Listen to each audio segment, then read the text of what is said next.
when you make an instrument, do you think customer? You think um, you In Kandu, what happens is it's always an answer to a need. This is what it is actually. And most of the time it started with a percussion player coming to us looking for a new sound or a new drum, and then we start to experiment with it until we come up with something. We never look outside what other people do. I've been in exhibitions abroad many times. I never tell the people in Kandu when I come back what I saw there, because I don't want it to influence our line of how we make things. For example, when you send a child to school, what you want the teacher to do is to help them fulfill their inner genius, like to take out from them, help them, and promote them to be the best that they can. And if you tell the child or you teach them to look at other children and try to be like them, well, you're obviously doing the wrong thing, and this is exactly what is happening in Kandu. We don't look what other people do because it interferes with our ability to promote from our insides what we think would be the right thing to do.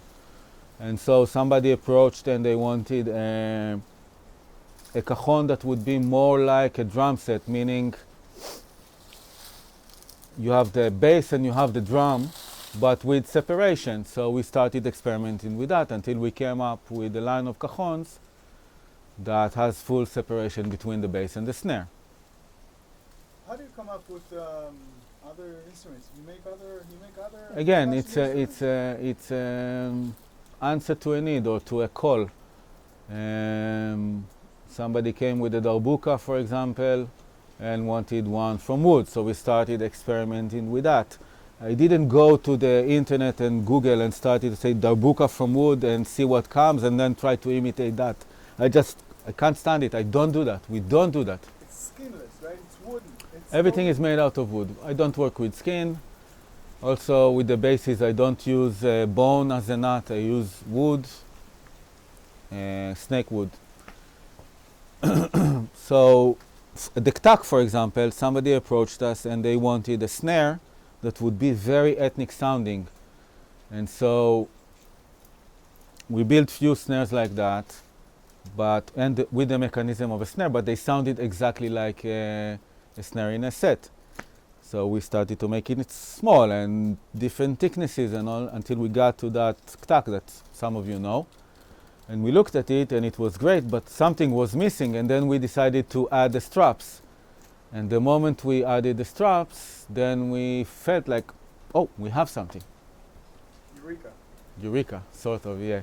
We discovered the ktak really answer a need. Of course, when we started it, we didn't know this is what would happen. But we discovered that it answers some kind of a need that obviously was there.